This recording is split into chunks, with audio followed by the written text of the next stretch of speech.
Alright folks, in this video you're going to hear the huffy and puffy from the doggies because they just had walkies. Just took them down the park and played wacky ball with them for a while. Well, because they're going to have their chickie, their half a chickie tonight.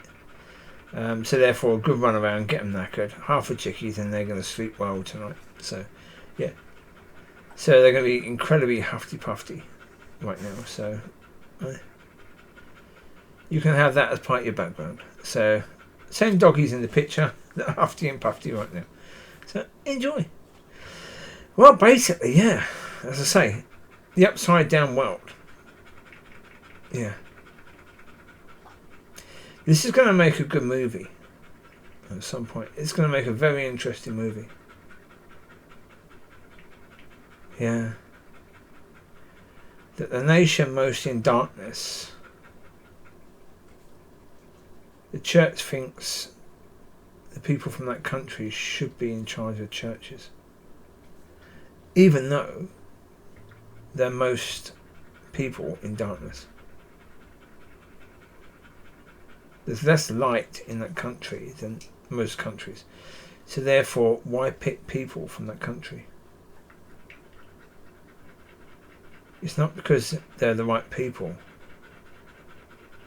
It's because the person in charge of the church right now is not God. Well, put it this way. God's will is in charge, but the church is bowing down to the little God rather than the real God. And so there you go. That's what happens when you bow down to the little God and you do things according to his way. I've said for a long time, look, yeah, one of the most simple things, do you know the church is doing things according to the world, right? When somebody applies for a position in the church or any Christian organisation, they will do a police check, right? Now, as I've said before, a police check doesn't tell you what somebody might do. Sorry, it doesn't tell you what they will do. It can only tell you what they've done in the past or what they've been found out. Yes? Okay. So, okay, do they really check with God? No, they do a police check, and that's good enough. Why? Because if they get into trouble, they've done things according to the world. Therefore, they can't really be sued by the world because they've done things according to the world. Yes? Is that God's desire in any way, shape, or form? No. Not in any way, shape. You're supposed to be checking with God. Because they say it's his church. If it's his church, who's choosing what happens? If it's not him choosing what happens, it's not really his church, is it?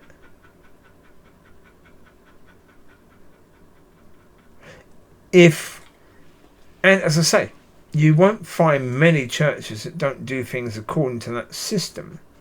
The reason why that is the case is because obviously what churches do, and the reasons is quite obvious, the same as people deciding it's okay if they go to hell because they want an easy life or an easy church sort of thing.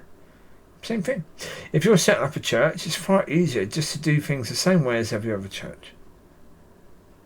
Right? Simple. Just do things the way they do things because it's set up, it's established, it's the way that people believe that church should be done, so we just do things that way. Okay? That's how it's possible that you can have this system all over the world. Because copy paste, copy paste, copy paste, copy paste. Rather than go to the one who you say the church belongs to, right? It's his church. Rather than going to him, you go to the McDonald's system of church. Copy paste, copy paste, copy paste, copy paste.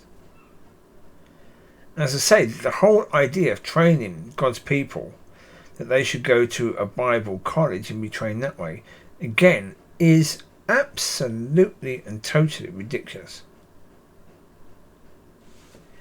College is a world system, right? It's a worldly system. In a college, it doesn't matter what college you do, they can only have a certain amount of ways of training people because the amount of time in a day. So again, what they tend to do is they tend to have a few established courses that they teach, and that is worldwide. So all these people are being trained to do things the same way. So again, copy, paste, copy, paste, copy, paste. So you put someone, well, someone applies to be a pastor. Now, generally speaking, it's a certain type of person that's going to apply. You know, someone who is similar to that of a worldly counsellor, that's one person. And the one who comes from a good, respected family in the community is the other type. But again, all of that is what the world would respect. It's not God.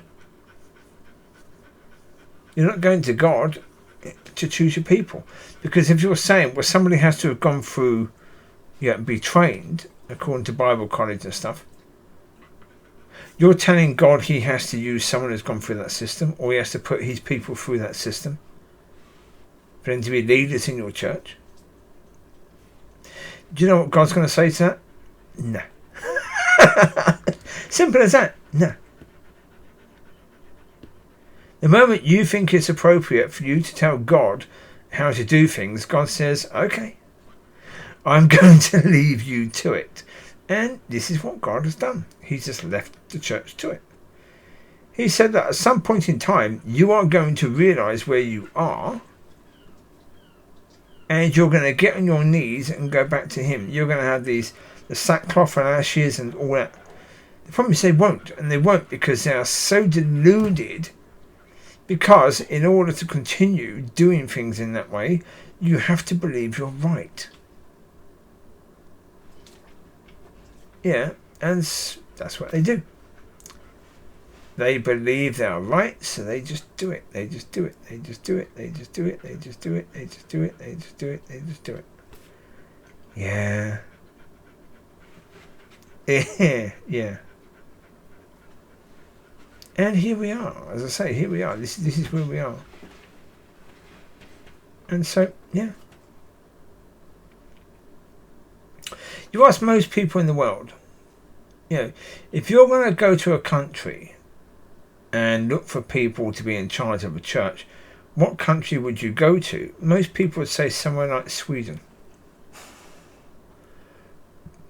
Somewhere where the people are deemed as humble and, good people. They're not warring.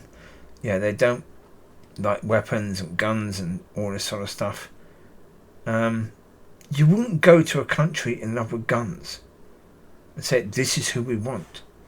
We want these people. We want these people with the massive egos who thinks that, they are God's chosen people upon this earth because they were born in America.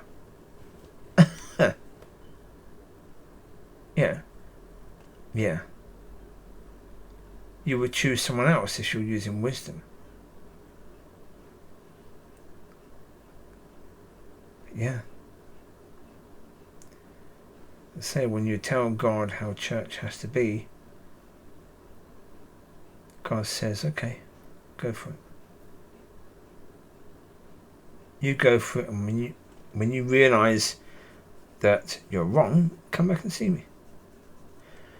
And in most cases, they have not come back, and they will not come back. No. Because you've got to admit you're wrong. And that's an incredible... If you've been doing it for years and years and years, that is an incredibly difficult thing to do. And I understand how hard that is for people. So there you go. You take care. God bless. Speak to you soon. Bye.